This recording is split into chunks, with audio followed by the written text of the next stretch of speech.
Hello and welcome to this tutorial where we're going to be looking at the new items icon in Premiere Pro CS6 and seeing what we can produce.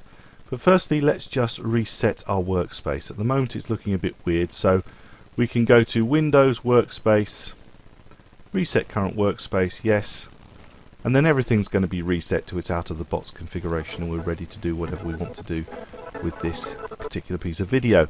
But what I want to look at is this item down here, the new items icon. I've already shown you that if you were to drag a media item to that icon and get the plus sign and let go, it creates a new composition which is exactly the same size, frame rate as that particular piece of video. And we can zoom in with the new zoom bar down here, just pull down in to zoom in. Now here's a few options that you may not know. If you use your middle mouse wheel to scroll while you're over the zoom bar, you will zoom in and out, whereas if you use your scroll wheel while actually over the media itself, you'll see that you'll be scrolling the media around. You can also do that on these bars here. If you go over the up and down scroll bars, you can scroll audio and video separately, and this particular bar at the top, which is our work area bar, you can scroll that as well. Now if the work area bar isn't actually completely fitting the whole of your work area, by the way, if you double click it, it always jumps back to being the length of whatever you have in there. Okay, so I've shown you that you can do that with this item, but when you click on it, it allows you to do a whole bunch of other things. For instance, we can create a new sequence. So if we know that we need a new sequence and we know its settings, you can click new sequence and you can go in and create and name a new sequence right here from the new items icon. I'm not going to create one at the moment, just showing you. And also we can create an offline file. Now you might say, what's an offline file? Why would I want to create something that's offline? Well, sometimes you know that media is going to be coming and you know that it's got to fit a certain period of time and you want to create a filler, a holding card, something just to fill the gap up that you can work with until the final item arrives. So when you click that, it says, do you want to create it the same size as your present settings for your composition, which is generally speaking what you want to do, but of course sometimes the footage might be a different size, in which case you might want to change the size of these actual settings. I'm going to click OK, and then it says, okay, what are you going to name it? So is it going to contain audio and video? What sort of audio is it going to be? And then you can name it if it's coming from a tape, and then you can actually name the file, so it's my offline file, and you can give it a description, whatever, blah blah blah, and you can give it a scene, you can give it a take, you can even give it log notes. Okay, and you can decide how long it's going to be. Well, the media duration here is going to be 10 seconds. So I can click OK, and you can see over here I've got an offline file created, and if I maximize that to see it, you'll see it tells me 25 frames per second, so it's fitted in, and it's 10 seconds media duration. But of course I can always make it longer if I want to, and that tape name and description and log notes and all the rest of it will have come in as well as metadata. Data that we can search at some other time. So I'm going to minimize that back down again. Now if ever you use this, say I drag it to a new video channel here, and you can see it comes up and it says media offline. But at least you'll know clearly that the media is offline when you actually come to it. And you can trim it and you can do all the other bits and pieces that you might do to any other clip. If you go over the end of it, you get this trim tool. That's the trim tool.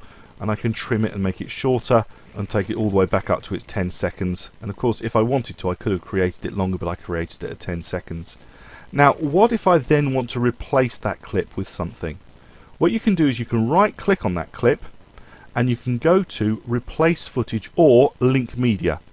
So you can link media to it or we can replace footage. So I'm going to link media to it and I'm going to choose the dog pass camera, double click, and now you'll see that it's linked. And when I go to the actual file, it is now the dog passed camera file. And if I wanted to, I could have also chosen replace footage in case I want to replace it with something else entirely. So that's how you can take an offline clip and then make it online. I don't actually want this clip, so I'm going to drag it down to the bin here. You can either click and drag it to the bin, and it says do you want to, you can say yes, or alternatively you can select an item and just click the bin and it'll do the same thing. Right, what else can we create? Well, we can create an adjustment layer. Now this is new to CS6. We've not had this before. We will be doing a tutorial more on this when we get to some of the effects and color correction, but simply put, you create a new adjustment layer, and again it says do you want it to be the same settings as your sequence, and we click OK, and we get an adjustment layer selected, that what we would effectively do is put it above all the other video channels that we have. Now the reason that we put it above is that the adjustment channel, if you like, looks down, and if you apply an effect to an adjustment layer, it affects everything underneath it. So an adjustment layer is going to affect everything underneath, and there's an awful lot that we can do with adjustment layers. But we'll get to that, as I say, when we get to things like color correction. So I'm going to delete that from my composition and select it in my project panel and just hit the bin to get rid of it. Okay, so what else can we create? We can create a new title. Now we're going to do a whole section on titles, but you can create a title from here. Just a word of warning, I generally don't want to create rolling and crawling titles from here, but still titles I usually do either do this or use a keyboard shortcut to create a new title. And then we have something called bars and tones, but please note from CS6 we have two versions, HD bars and tones and what I guess is you can only call standard definition bars and tones, and they are different, so let me just create them both for you. So bars and tones, it says okay, is it the same sequence size? Yes, of course it is. Okay, and then I'm going to go to HD bars and tones, again same questions, click OK. Now I'm going to drag them separately to my timeline, bars and tones and HD bars and tones, and I'm just going to make a bit more space so we can see the difference. So if I go over ordinary bars and tones, this is what we're used to, and when we push play we get a 1 kHz tone, and if you want to feel for it, there's a 1 kHz tone. But notice that you've got a reasonable selection of items here, but when you go to HD bars and tones you get a wider selection of items, including a grayscale bar here, which can be used for calibrating bits and pieces that you can't with the standard bars and tones. Again, the tone's the same, but you've got a wider selection of items for calibration. Now this is really for calibration, and if somebody is asking you to put bars and tones before something, before the video that you're giving them that's going on for broadcast, it's there for calibration, and generally speaking these days people are going to be wanting the HD version, not the standard definition version, but of course with Premiere Pro CS6 you've got them both. Okay, what else can we create?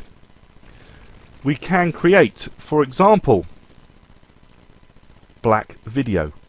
Now black video is immensely useful as a filler to put underneath things, to fill up spaces or whatever, but you just create black video and it is a synthetic media. So in other words, it's not an item that's saved on your hard drive, it's just an item that's created inside Premiere Pro. We click OK and black video is created, and it is literally that, black video that you can trim out as long as short as you require to meet the requirements of your project. So black video can easily be created simply by going to the new items icon, and it is literally black video. You can't see through it until we get to the end here, even though you can hear the bars and tones underneath. So black video is one way of doing it. Of course, what if you don't want this video to be black? Well, that's where the color matte comes in. And color matte is basically video any color you like, as opposed to black video it's anything else. Again, it's synthetic, it's not created and stored on your hard drive as a media item, it's just saved with the project. If I click OK, I can then choose what color I want it to be. Now at the moment its default is up at black, but of course if I go to say blue, what I need to then do is click here to get this circle to move it around to show the different colors, and this is the color it will be, this top one. And as you move it around you can see the color changing, and then if you want to change the actual color you can drag these up and down until you can choose a color that suits you and is going to work well for your project. So let's say we want something that's pretty much a lime green. If you actually know figures, by the way, you can actually type the figures in here. I'm just going to click OK, and I can call it color matte, but I can also call it lime green matte. Okay, and then it's added to my project panel, and when I add it to, notice here by the way that I don't have a fourth video channel, but I do have some grey area. And if I drop this piece of footage, any type of footage, in the grey area, it will create for me a brand new video track. So I let go, video track 4 is created, and there is my lime green matte. So I've got black matte, lime green matte, and after that I've got my bars and tone. So that's how we can create those items. Other things we can create include the rather cool universal counting leader. If you want to look cool, you can create one of those. Again, is it going to be the same size as your sequence? Yes, it is. Click OK. And it's one of these ones that counts down 4, 3, 2, and then all the rest of it. And if you click OK, and I'm going to take that to a new composition just to show it to you. And I push play. You'll see it's that simple but rather cool looking starter that you can stick at the beginning of any video to make it look as if you're thus that little bit more professional. Okay, so that's the universal counter leader. Great fun. Up to you if you want to use it or not. And the final thing that we've got is transparent video. Now, you might say, why on earth would you create transparent video? Actually, initially I thought when I got transparent video that you can use it for lots of effects where you want an alpha channel, but in actual fact most of those can also be done, believe it or not, with black video. So if I choose black video and drop it here, and I was to apply an effect that required to produce transparency behind it, so I'm going to go to a tab here called Effects. I'm going to open up a little tab called Video Effects, and I'm going to open up something called Generate down here. And something that can create an alpha channel around it is the checkerboard, where it just puts a checkerboard pattern with holes, if you like, in the middle. And if I grab that and drop it on black video, you would expect to see, say, white lines on black video, but when I let go and apply it and have a little look, you'll see that it's got transparency through it. And you'd have thought that transparent video would have been the best way of doing that, but in actual fact transparent video has got limited uses, particularly now we've actually got the adjustment layer option. One of the items I found that transparent video does work with that the black video doesn't, if I just take my transparent video and drop it at the top here and trim it out, put it out to the same length as the rest, is actually the generate lightning. And when you take lightning and drop that onto the transparent video, or if you have transparent video selected, you can just double click lightning to apply it. It provides, I'm going to turn off the eyeball for the other two layers by the way so you can see it. It provides lightning, which on black video, let me turn on something underneath, on black video it would be a blue line if you like, just on black, whereas where you've done it on transparent video you can see your lightning directly with a transparency behind it. So these are the items that we can create with the new items icon. They've all got their purposes and they've all got their values, and I've used most of these in different ways at different times. So have a play, create all the bits and pieces you want, and then save them in appropriate bins so that they're well organized in your project.